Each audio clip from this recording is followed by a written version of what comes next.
This is Tim Bryce with my column entitled Friday the 13th. I never did quite understand why people are so superstitious regarding Friday the 13th. There are many ancient myths and legends regarding it, but nothing of any substance. My personal favorite is the day it represents in 1307 when the Knights Templar of France were to be arrested on charges of heresy, which led to the demise of their order. However, this is still nothing but a legend and not rooted in fact. I tend to believe the reason Friday the 13th is unpopular is simply because it is based on a number and day, both of which are considered unlucky independent of each other, and putting them together means double the trouble. I truly believe it's as simple as that. At least it makes more sense than what anyone else can offer, pro or con. People are particularly leery of the number 13.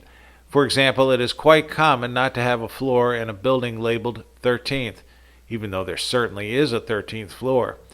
I guess that makes the 14th floor 13th in disguise, and we certainly shouldn't set foot there, right?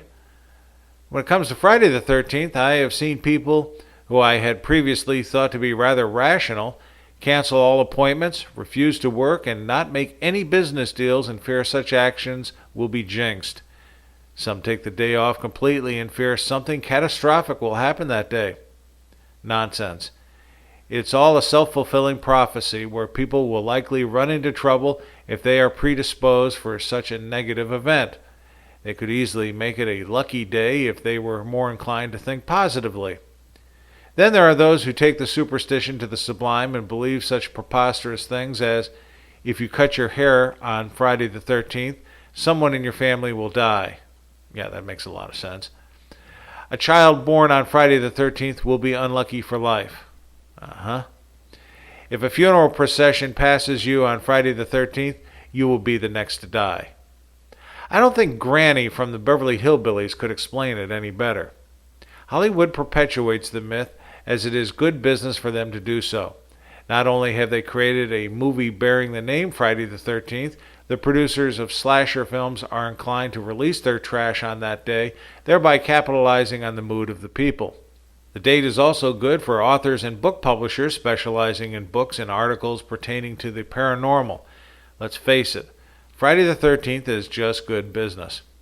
As for me, regardless of the number of cracks in the sidewalks I step on or the number of black cats that cross my path that day, Friday the 13th has always been a lucky day for me.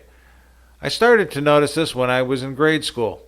Whereas some kids were intimidated by the superstition, I somehow managed to have a very fortuitous day, either getting straight A's in my classes or perhaps hitting a home run in Little League. It seems I can do no wrong.